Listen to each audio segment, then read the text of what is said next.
Hello, and welcome to a brand new video on my channel. Today, I'm excited to present part one of my new story, which is a what if story. In this version, I've taken the original My Hero Academia series and made some improvements from my perspective. I've fixed a few logical inconsistencies I noticed in the show and added some exciting twists, along with new characters of my own. Essentially, I've reimagined My Hero Academia a bit to make it even more thrilling and engaging. I hope you enjoy this special fanfiction story that brings something fresh and unique to the table. The story is titled A Path Without Mistakes, and I can't wait for you to experience it. If you like what you see, don't forget to hit that like button and subscribe, and be sure to share my channel with your friends as well. Now, let's jump right into the story. For those of you who aren't familiar with My Hero Academia or haven't seen it yet, I've included a brief summary of the beginning of the series to help you get up to speed. Spoiler warning: the summary will cover key events from the start of the series, so if you want to avoid spoilers, please skip ahead. From the point where my summary ends, my story will take over and unfold in a completely new direction. In the world of My Hero Academia, 80% of humanity has developed superhuman abilities known as quirks. These abilities vary widely, from simple enhancements like increased strength to extraordinary powers that can reshape the world around them. This is a world built for heroes, where society depends on those who use their quirks to protect others from villains. The story of My Hero Academia follows Izuku Midoriya, a boy born without a quirk in a world where being quirkless is rare and often stigmatized. Despite this, Izuku dreams of becoming a hero like his idol, All Might, the greatest hero of all time. Izuku's life changes forever when he selflessly tries to save his childhood friend and bully, Katsuki Bakugo, from a villain. Although powerless, his bravery catches the attention of All Might, who recognizes the boy's heroic spirit. All Might reveals his secret: his own quirk, One for All, can be passed down from one person to another. This power is unique, as most quirks are tied to their user and cannot be transferred. All Might chooses Izuku as his successor, granting him the ability to become a hero.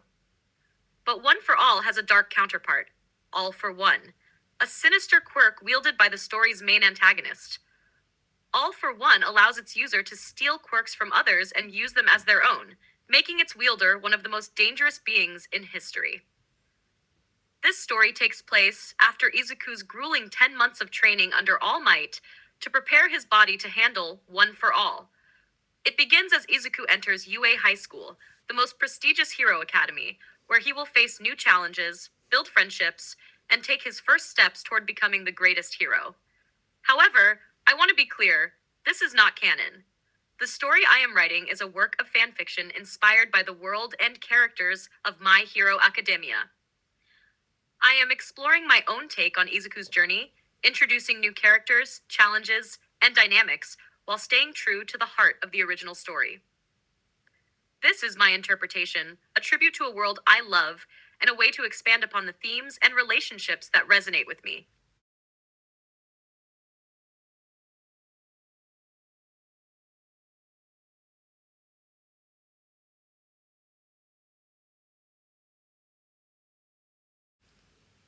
For most of his life, Izuku Midoriya had been powerless, a quirkless boy in a world where nearly everyone had a special ability.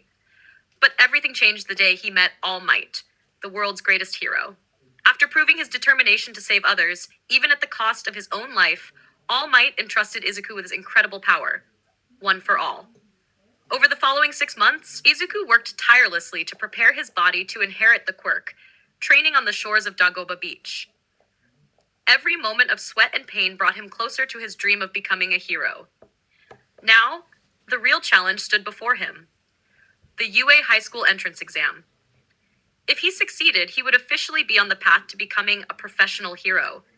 The stakes were high, but Izuku was ready to give it his all. As Izuku arrived at UA's towering gates, his heart raced with both nerves and excitement. The campus was alive with the chatter of hundreds of hopeful students, all eager to prove themselves. He clutched his notebook tightly, making quick observations about the quirks and appearances of the people around him. Focus, Izuku. You've prepared for this. Just stay calm, and then he saw her. The girl stood apart from the crowd, her presence both striking and intimidating. She had dark purple hair that shimmered faintly under the sunlight, as if catching hidden streaks of light. Her eyes, a lighter shade of violet, were piercing and unreadable, scanning the surroundings with a cold, analytical focus. Her face bore scars, subtle but noticeable, and while not conventionally beautiful, there was something arresting about her.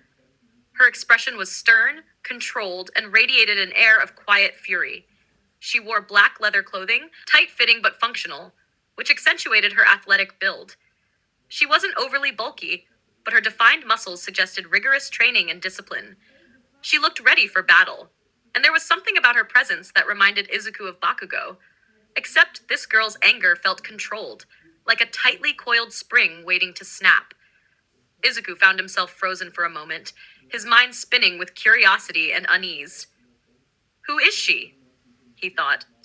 She doesn't look like the type to stand out because of her quirk or her friendliness, but she definitely stands out. There's something about her. Something intense.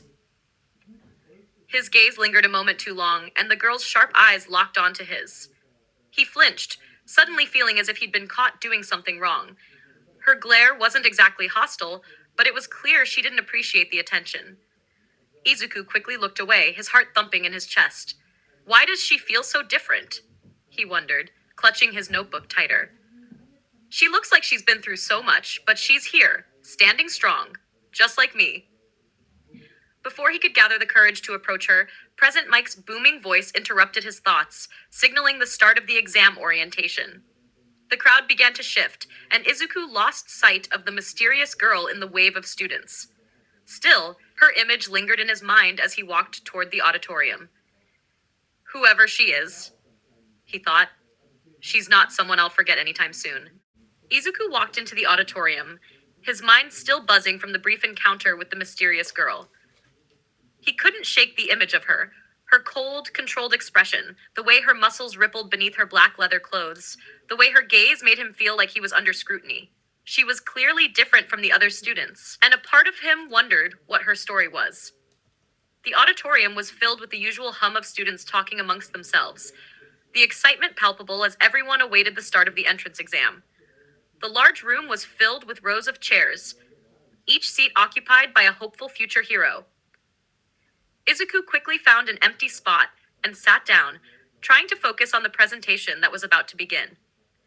Present Mike, the energetic and loud teacher, stepped up to the stage, his trademark enthusiasm in full swing.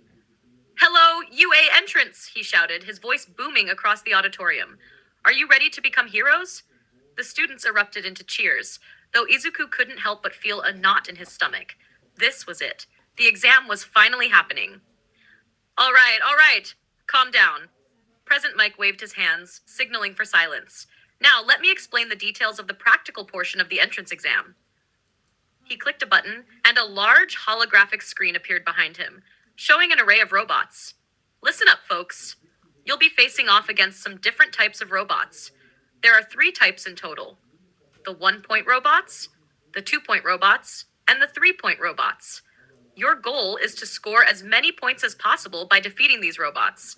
The more points you get, the better your chances of passing. Izuku's heart pounded. He had trained for this moment, but now that it was here, it all felt real. He wasn't just facing off against any opponents. He was up against robots designed to test his quirk's potential. The pressure was on. A hand shot up in the crowd, and Present Mike's eyes locked onto the source. A young boy with glasses, looking quite serious, spoke up. "Excuse me, but there are 4 types of robots listed on the brochure. Are we supposed to face off against something we don't know about?" The boy's voice held a note of skepticism, and his question seemed to make everyone in the room pause. Izuku glanced around. Several students were whispering, clearly puzzled. Present Mike chuckled, shaking his head. "Great observation, kid," he said, clearly unruffled. "You're right, the brochure shows 4 types of robots. But there's a reason for that. The 4th robot, the so-called 0-point robot, is not something you want to engage with." The holographic screen flickered, and the image of a massive, imposing robot appeared. It was far larger and more intimidating than the others, and it seemed to have no clear weak spots. "This is the 0-point robot," Present Mike continued. This robot doesn't give you any points. Nothing. But it can cause serious chaos, and it's meant to create confusion. If you encounter it, your goal is simple: run away. Do not fight it. If you do, you risk being crushed or getting caught in the chaos it creates. The students exchanged uneasy glances. Izuku felt his throat tighten. It was hard to imagine running from a robot when everything about the exam was meant to test his heroism. But he had to admit, this wasn't a fight he'd want to take on without a solid strategy. I'm not kidding, Present Mike warned with a grin. It's massive, and it'll tear through anything in its way. So if you see it, your best bet is to stay clear. Your job is to collect points by taking down the other robots, not this one. Izuku nodded to himself, mentally preparing for the exam ahead. He needed to focus on the other robots, the ones he could defeat. As for the 0-point robot, he'd need to be smart about it, just like All Might had always taught him. Before he could delve deeper into his thoughts, he saw her again, standing at the back of the auditorium with her arms crossed, her eyes narrowed, as though already sizing up the upcoming battle.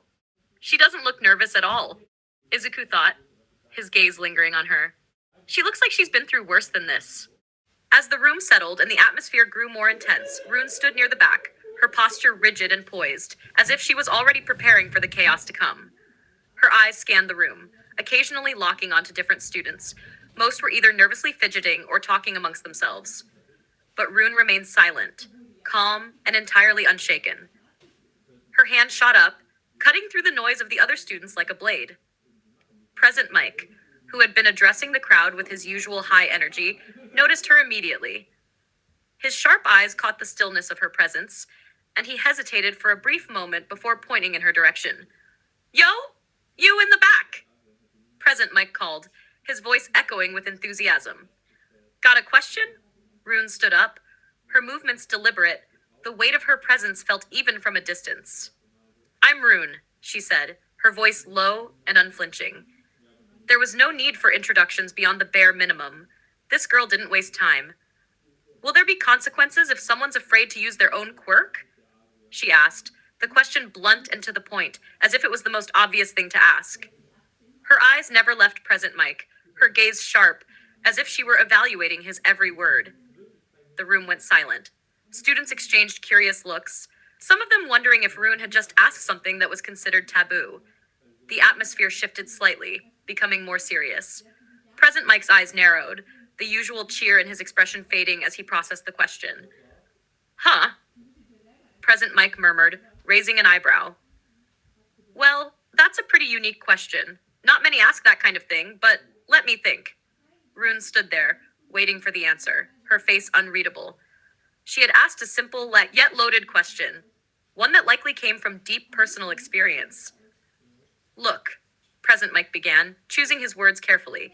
Using your quirk, especially in a high-pressure situation like this, can be scary for anyone. If you're afraid of it, if you freeze up when you need it most, yeah, that could affect your performance. And maybe, just maybe, it'll cause problems. But in the end, you're the one who decides how far you can push yourself. Rune remained silent for a moment, her expression hard to read.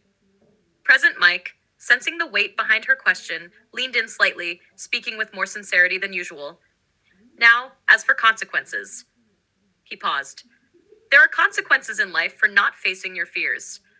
But that's what this exam is about, learning to push past those boundaries. If you're scared, I get it, but you have to fight through it. No one's perfect. We all have our struggles.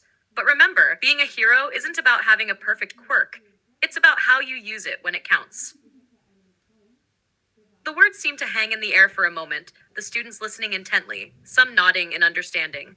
Rune's eyes narrowed slightly, her lips pressed into a thin line as she processed the answer.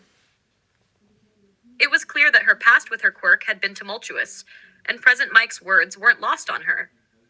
I see, Rune finally responded, her voice clipped but still tinged with something unreadable. Rune's voice was calm, almost devoid of emotion as she continued to address Present Mike. Her cold, direct tone cut through the air like a knife.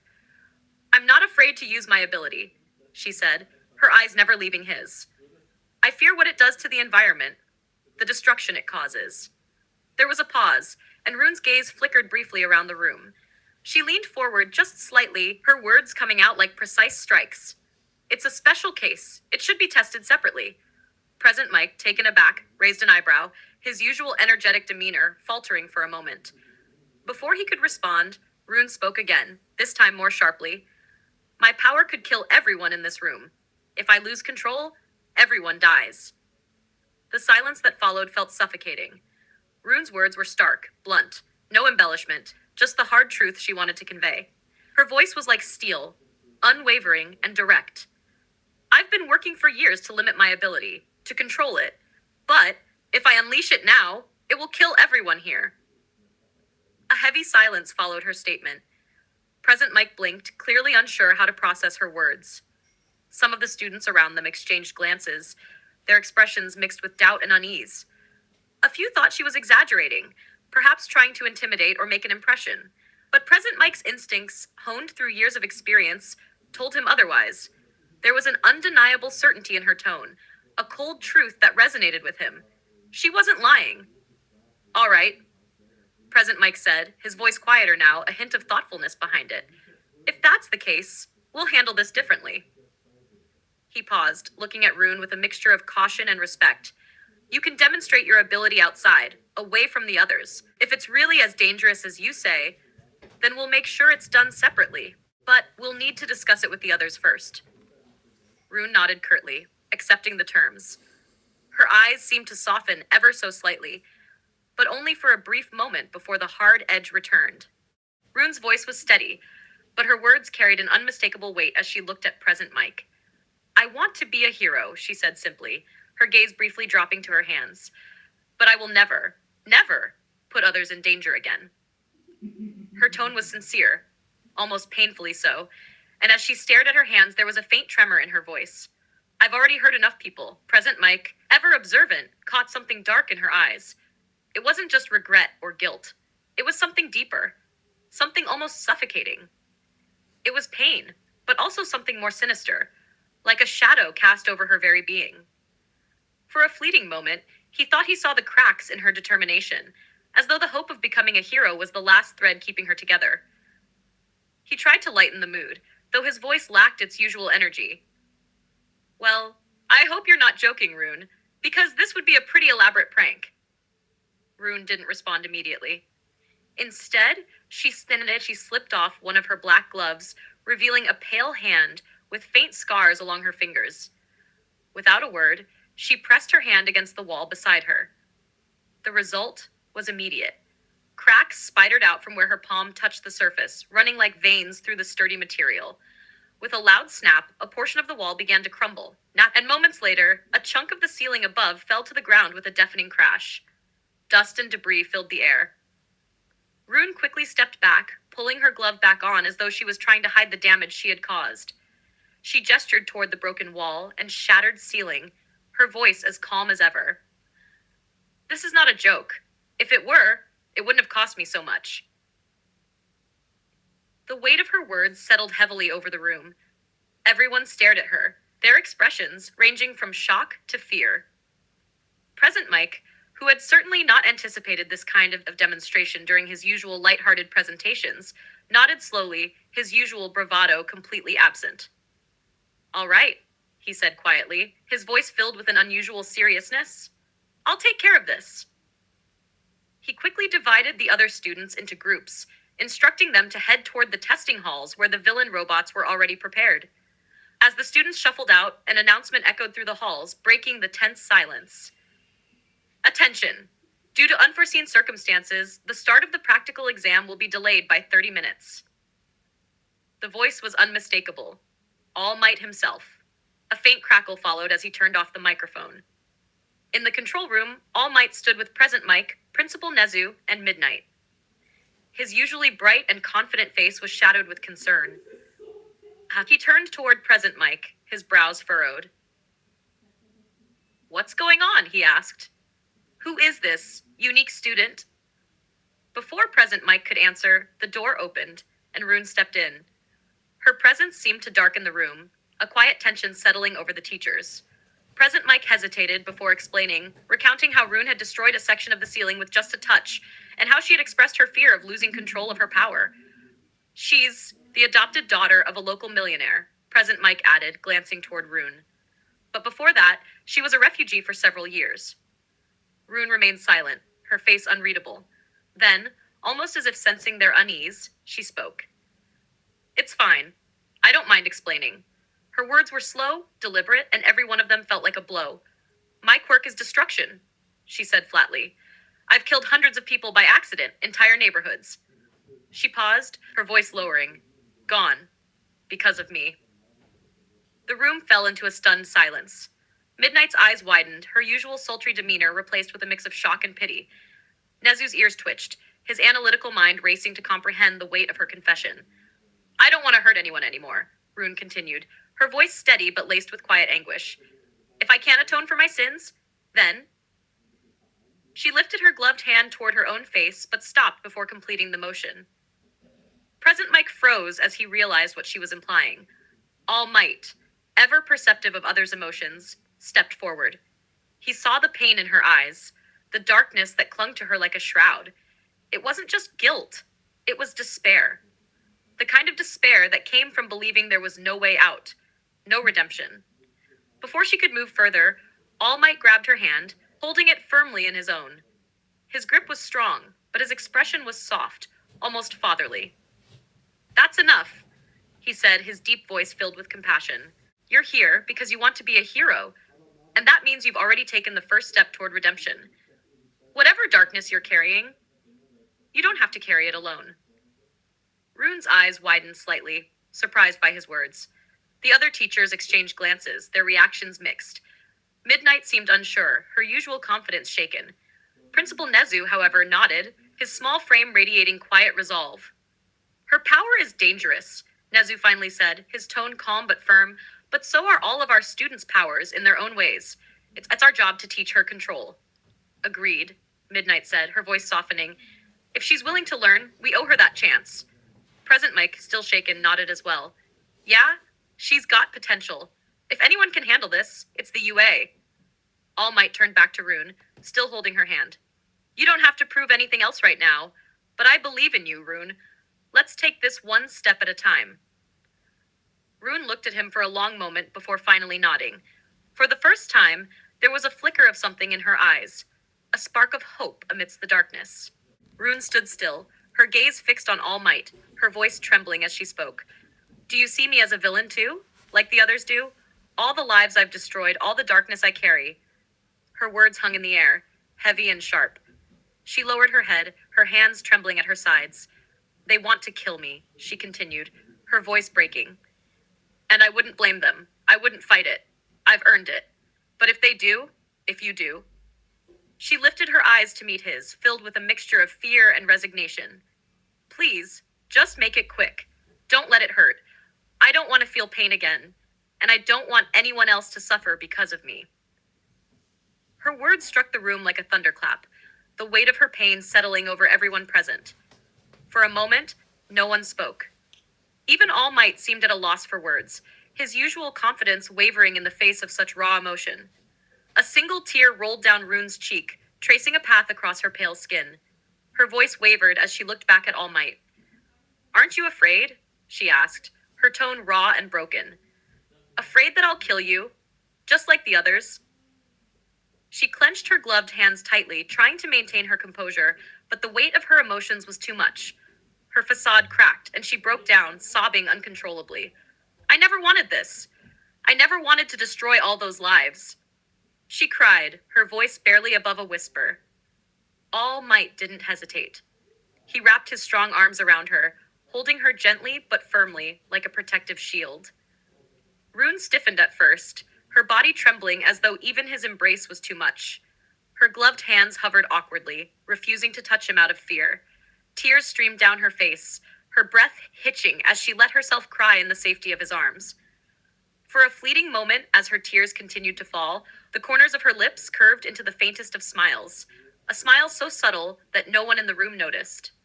Eventually, Rune began to calm, her sobs subsiding into quiet sniffles. All Might gently released her, placing his hands on her shoulders as he met her eyes. You're strong, Rune. Stronger than you think. And whatever you've been through, you're here now. You're not alone anymore. She nodded slightly, her voice shaky but steadier than before. Thank you. All Might straightened up, glancing at the other teachers. Now, he said, his tone shifting to a more practical one, how should we proceed with the test? Will 30 minutes be enough for you? Rune wiped her face with her sleeve, regaining some of her composure. 30 minutes is more than enough, she said quietly. If all I have to do is show my ability, it'll be simple. As long as it's somewhere far away from people. The teachers exchanged glances, speaking in low tones as they considered her words.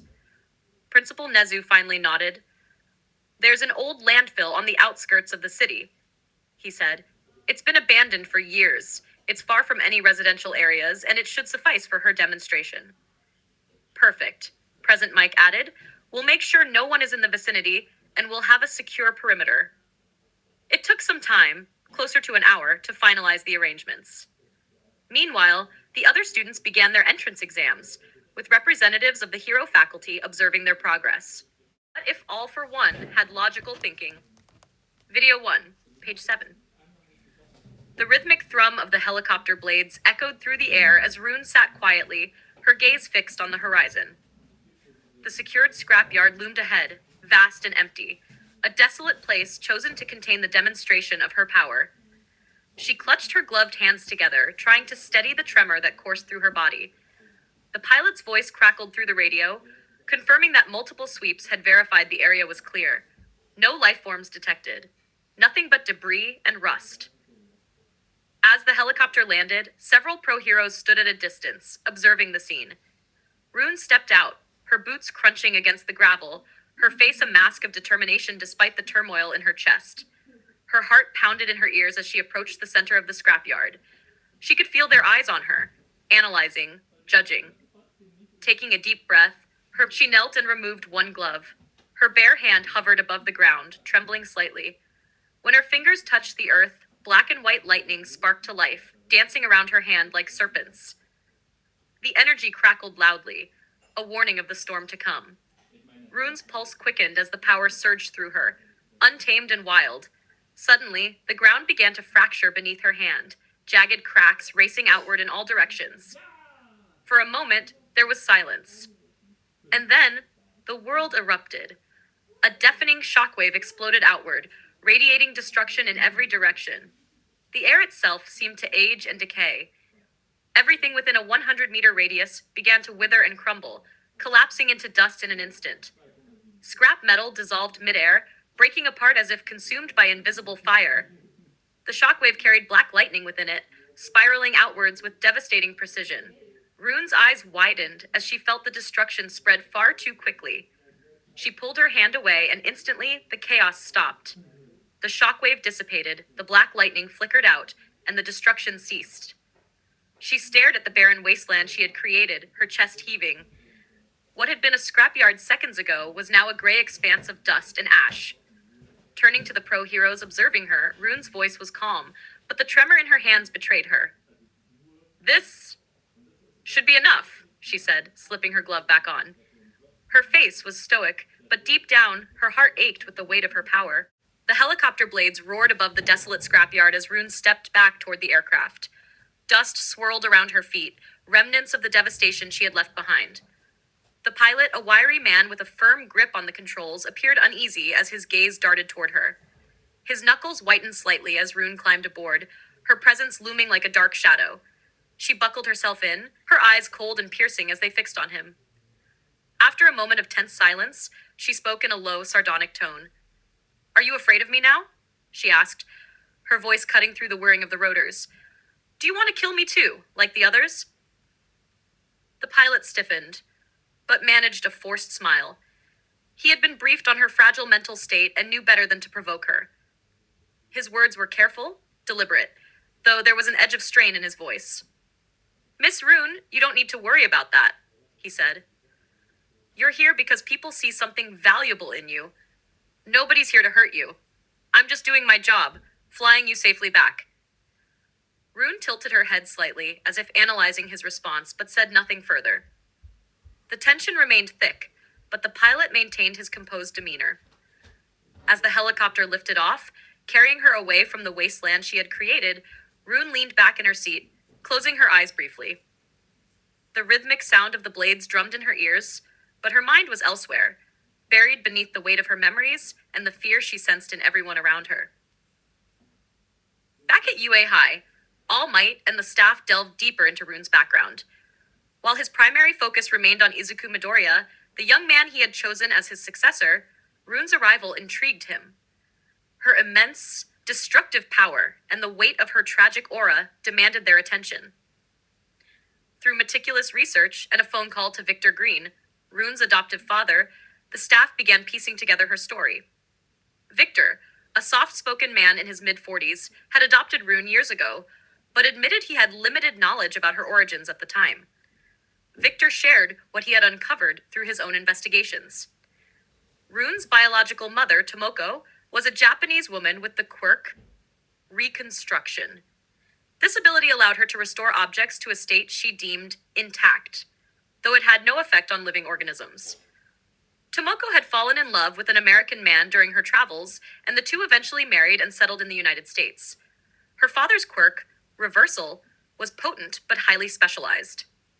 It allowed him to reverse simple states of matter, such as changing the temperature of water or even nullify the effects of other quirks. However, his ability faltered with complex systems and required immense focus. When Rune was born, something within her inherited quirk altered dramatically. Her mother's ability to rebuild was inverted, transforming into a devastating force of destruction. The first activation of her power was catastrophic. In a single moment, her quirk surged uncontrollably, killing both of her parents and obliterating a large portion of their neighborhood. The aftermath left her as a child ostracized by society. In the United States, she was hunted by those who feared her, while others sought to exploit her abilities. America's top hero, Star and Stripe, had once attempted to protect, but Rune's trail mysteriously vanished 6 years ago. Now, inexplicably, she had reappeared in Japan. Victor Green provided UA with detailed records of her early years. The phone call between Victor Green and the staff of UA, including All Might, took place in a quiet, tension-filled room. This time, Victor's voice carried more warmth than one might expect from a billionaire known for his stoicism. While still composed, he sounded more like a concerned father than a detached benefactor. All Might, Principal Nezu, and the rest of the faculty, Victor began, his deep voice steady yet tinged with an earnest sincerity. You've asked for Rune's background, and while I can't claim to know everything, I'll share what I do know. I first met her 5 years ago. She was at the edge of something terrible. When I found her, she was standing on the ledge of a bridge, ready to jump. The room fell silent at Victor's words, the weight of them sinking in. I didn't know who she was at the time, Victor continued. I didn't know about her power, her past, or even her name. All I saw was a young girl who had clearly lost all hope. I spoke to her, convinced her to come down, and offered her help. At first, she didn't trust me. She barely spoke and refused to look at me, but I could see she was hurting in ways most people can't imagine. Victor's voice softened slightly, a rare crack in his typically composed demeanor. I'm not a hero. I'm just a man with resources, and perhaps a soft spot for people who need help. I couldn't walk away from her. Over time, she began to open up, little by little. It wasn't easy. She was terrified of hurting anyone, terrified of herself. But I wasn't going to give up on her. And you didn't suspect anything about her abilities? Principal Nezu asked, his inquisitive tone cutting through the silence. Not at first, Victor admitted. It wasn't until about a year later that I started to piece things together. I began to dig into her past, trying to understand where she came from and why she was so haunted. That's when I discovered the truth. He paused, gathering his thoughts before continuing. Her biological father was a professional hero from Japan, a man with a quirk called reversal. It allowed him to invert the effects of other quirks or even physical phenomena. From what I've read, it was an immensely powerful ability, one that could rival even the strongest heroes in the world. Some compared him to America's #1 heroine, Star and Stripe. All Might's eyes widened slightly at the mention of Star and Stripe, but he remained silent, letting Victor continue. Her mother, Tomoko, was also remarkable, Victor said. She had a quirk called restoration. It allowed her to rewind the state of non-living objects to a condition she deemed whole. She could repair shattered glass, rebuild broken structures, that sort of thing. But Rune, he sighed, the weight of his words heavy. Rune's quirk didn't inherit her mother's power. It became something far more destructive. Somehow, her father's ability to reverse things interacted with her mother's quirk in a way no one could have predicted. Instead of restoring objects, Rune's quirk does the opposite. It destroys. Her touch unravels the very structure of whatever it comes into contact with, reducing it to dust. Victor's voice grew quieter, laced with a sadness he couldn't fully hide. Her parents didn't survive the first activation of her power. From what little I've uncovered, it happened when she was very young, and the devastation didn't stop with them. A large portion of their neighborhood was reduced to rubble. After that, she became a target. People feared her, hunted her.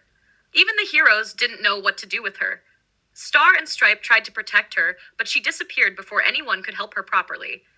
For years, no one knew where she was, until I found her. And you took her in, All Might said, his deep voice filled with admiration. I took her in because she needed help, Victor replied simply. Not because of her power, not because of her past. She was just a scared, broken girl who deserved a chance at life. Whatever she becomes now, I hope you'll give her that same chance. She's stronger than she realizes, but she needs guidance, proper guidance. Victor's tone shifted slightly, a hint of steel beneath his words. Don't treat her like a weapon, or a threat.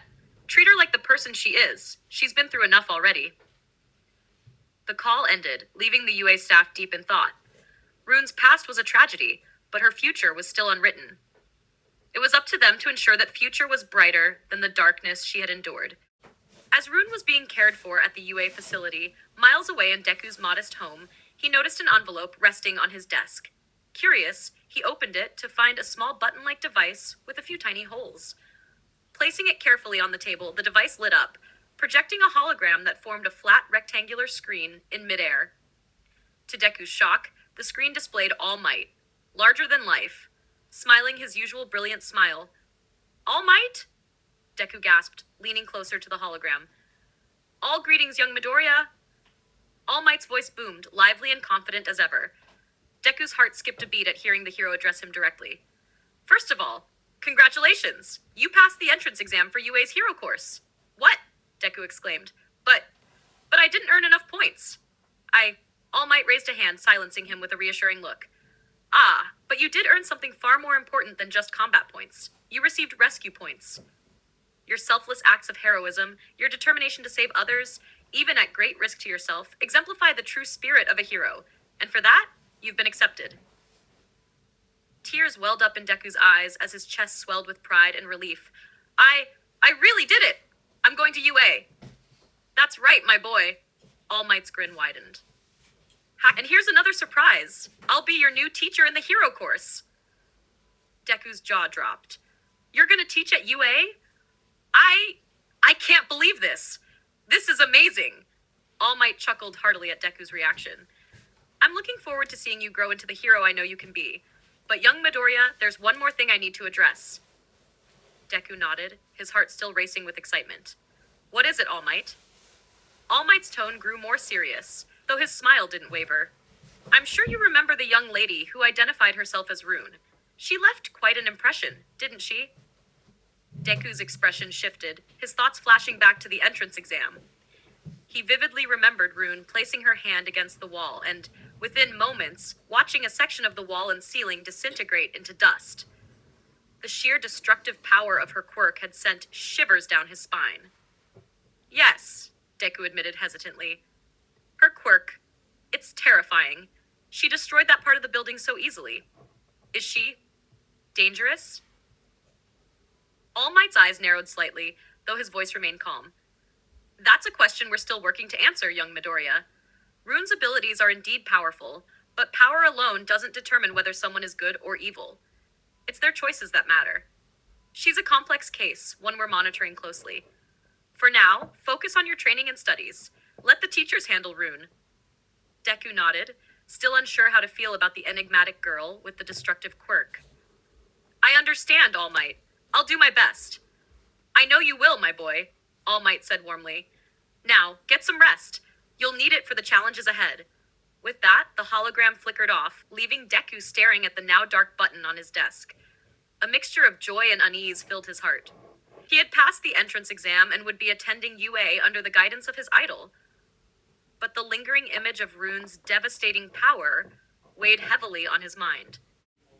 After turning off the hologram device, Deku stood in his room, still overwhelmed by the events of the day. The realization that he had been accepted into UA and that All Might would be his teacher filled him with excitement. But the thought of Rune's quirk lingered uneasily in his mind. Pushing those thoughts aside, Deku yawned deeply and decided it was time to sleep. As he lay in bed, staring up at the ceiling, his mind raced with questions about his future at UA.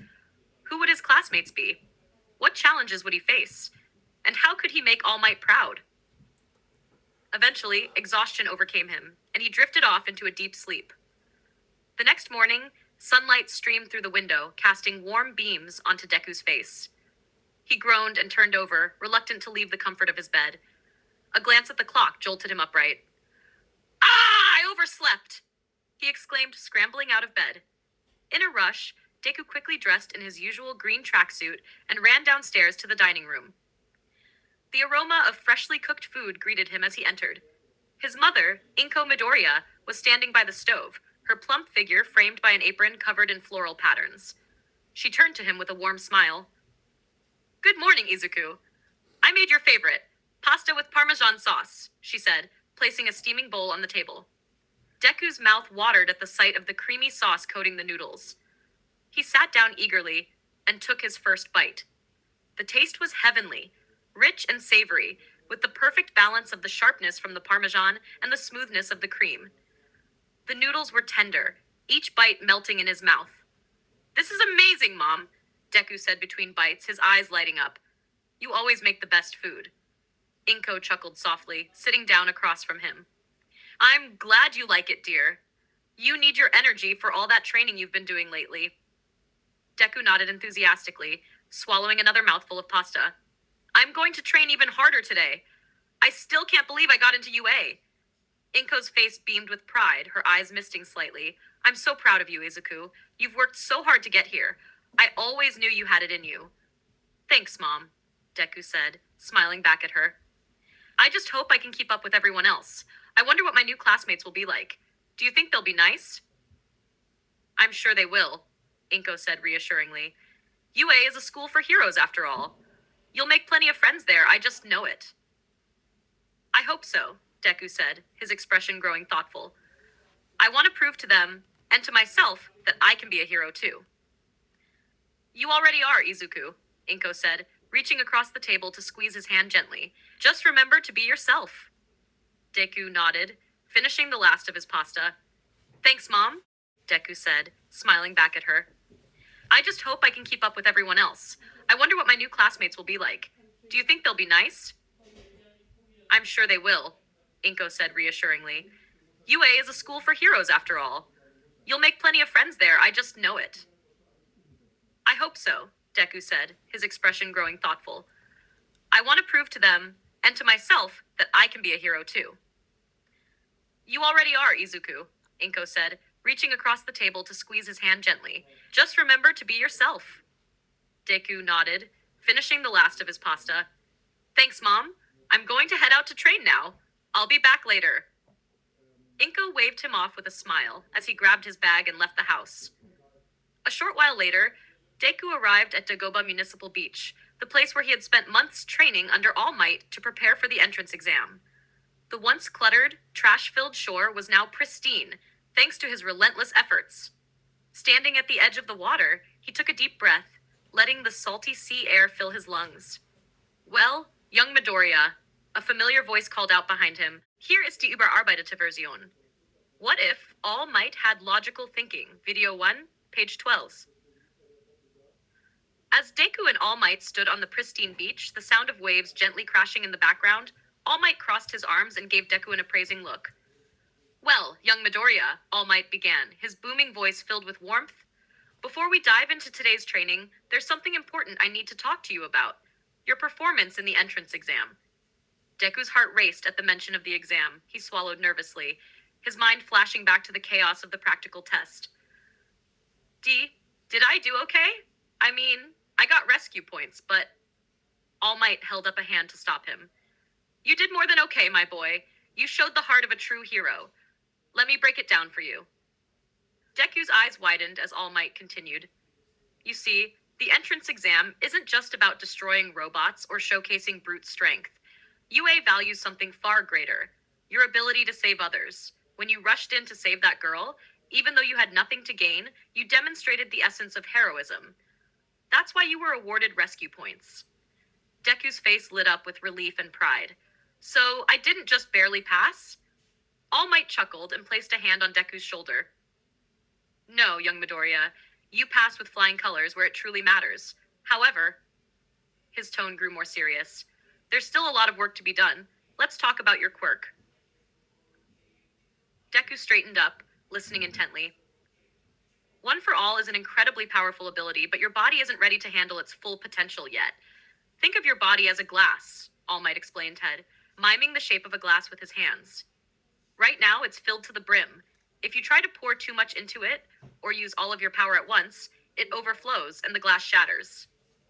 Deku nodded, his brows furrowed in concentration. So, I have to learn to regulate it? Exactly, All Might said with an approving nod. You need to focus on controlling the amount of power you use. Start small, just a tiny bit at a time, and work your way up. But how do I do that? Deku asked, his voice tinged with uncertainty. All Might grinned, his confidence infectious. It's all about feeling, young Midoriya. Concentrate on the sensation of the power coursing through you. Once you understand that feeling, you can begin to control it. Deku closed his eyes, deep in thought. He replayed the moment during the entrance exam when he had used One for All to save Ochako. It felt like an egg in a microwave, Deku said after a moment, opening his eyes. All Might tilted his head curiously. An egg in a microwave? Yeah, Deku stammered, his cheeks turning red. Like the power was building up inside me, and if I wasn't careful, it would explode. All Might burst out laughing, his voice echoing across the beach. That's an excellent analogy, my boy. Think of it this way. Your job is to lower the timer on that microwave in your mind. Use just enough heat to warm the egg, but not enough to make it explode. Deku's face lit up with determination. Lower the timer. I think I can do that. Good, All Might said, clapping him on the back. While All Might was speaking with Deku, something entirely different was happening miles away. Rune stepped out of the sleek black car, her heels clicking lightly against the stone driveway, her tension from the day melting away as the familiar warmth of home greeted her. The soft glow of the villa's lights and the gentle hum of its modern systems created an atmosphere of calm that she desperately needed. The door clicked shut behind her as she stepped inside, taking a deep breath of the clean, slightly cool air of the villa. Everything was pristine, white, and slightly futuristic, a perfect reflection of the life she'd grown accustomed to. She let her shoulders relax and kicked off her shoes, allowing herself a rare moment of ease. Victor Grun, her adoptive father, was waiting in the living room, leaning casually against the armrest of a sleek leather couch. He gave her a slight smile. His usual stoicism softened. Good timing. The doctor is here, he said simply, his voice lacking the usual edge of urgency. Rune's face lit up at the mention of the doctor. Really? She asked, her voice betraying a hint of excitement.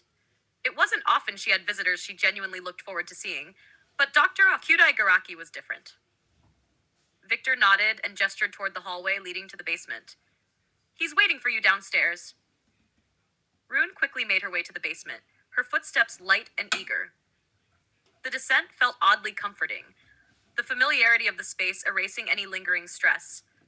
The bookshelf slid aside as she approached, revealing the steel door and its faintly glowing handprint scanner. The cool air of the corridor beyond carried a faint hum of electricity, but instead of dread, Rune felt a quiet anticipation. As the steel door slid open, she stepped inside, her eyes adjusting to the soft, violet glow of the cables lining the walls.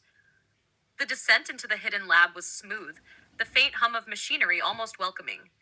At the end of the corridor, she entered the large, futuristic lab, where Dr. Kyudai Garaki was waiting for her.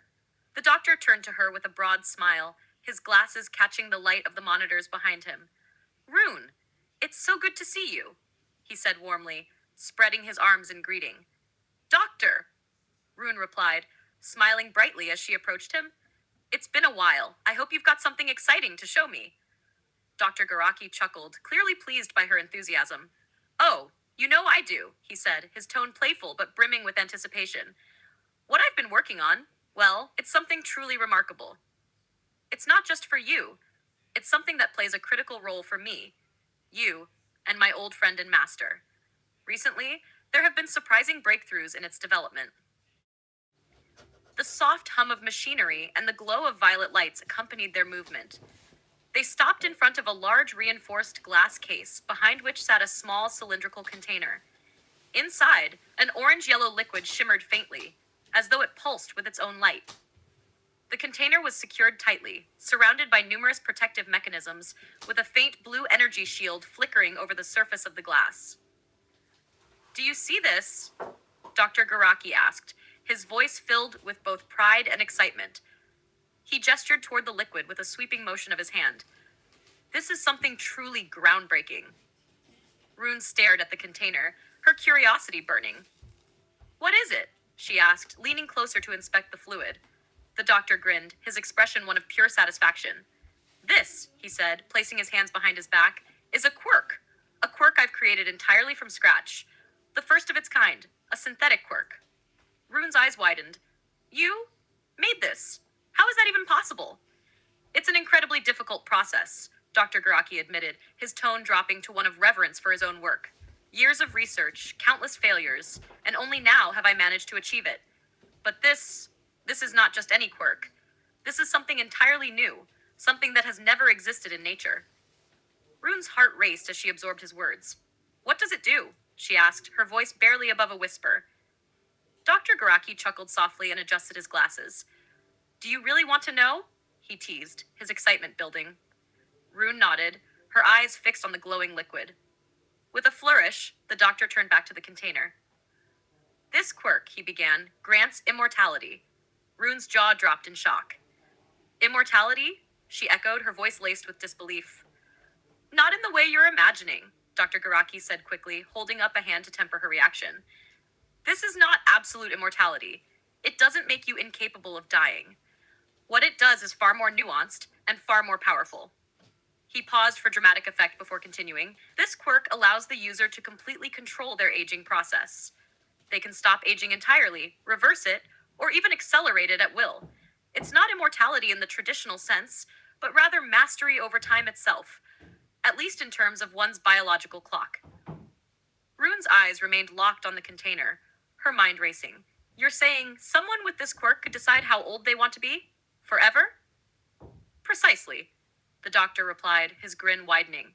A body that never withers, a life that can stretch across centuries if desired, and this is just the beginning.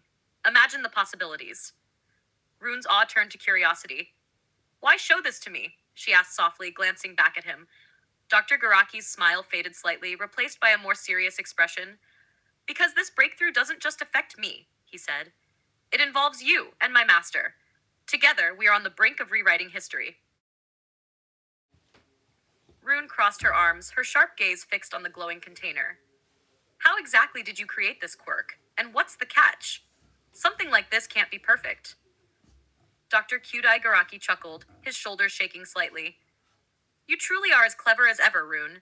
You know far too much about my work for me to try and deceive you. His tone carried a mixture of amusement and respect. He adjusted his glasses before continuing. This quirk, while groundbreaking, is not without its drawbacks. In fact, the very reason I've chosen you for it is because of these limitations. Rune raised an eyebrow. Limitations? The ability to control one's biological clock comes at a price, the doctor began, his voice turning serious. The first downside is memory loss. If you reverse your aging too far, there's a risk of amnesia. Memories, important ones, can be forgotten. The process is unpredictable, and there's no way to control or recover what's lost. Rune's expression hardened, her analytical mind already racing. And the second drawback? The quirk doesn't allow precise control over the speed of aging. Dr. Garaki explained. You can reverse or accelerate your age, but only at a maximum rate of double speed. That means you can't rapidly grow older or younger. You're limited to a slow progression, whether forward or backward. She nodded slowly, processing the information. So, it's not true immortality. It's more like partial mastery over time. Precisely, the doctor agreed, his tone brightening. And that's why you're the perfect candidate. You're young, sharp, and adaptable. You can handle the risks better than anyone else.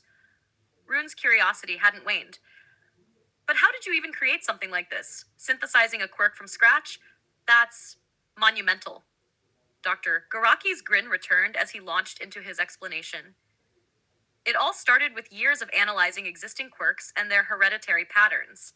Using All for One's assistance, we began experimenting on rats.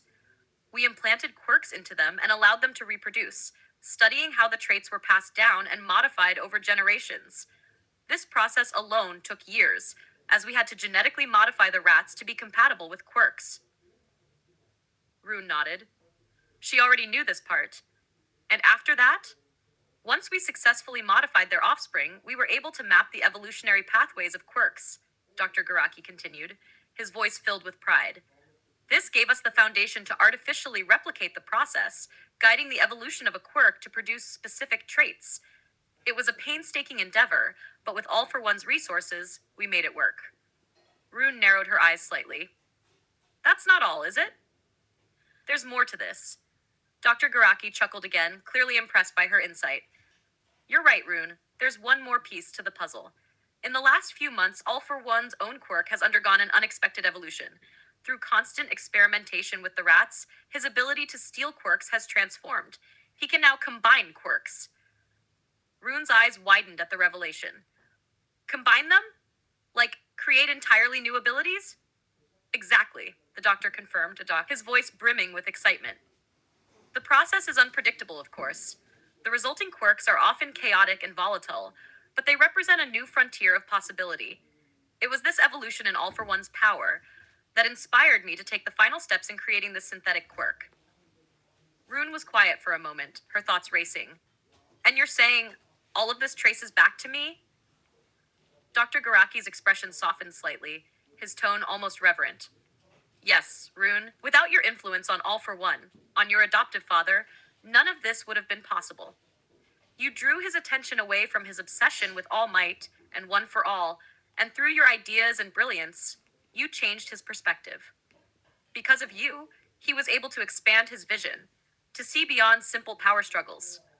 Without you, he wouldn't have built an empire that spans the shadows of the entire world. Rune's face was unreadable as she absorbed his words. A part of her felt a sense of pride, but another part couldn't shake the weight of responsibility. She stared at the glowing container once more, the liquid inside seeming to pulse in time with her thoughts.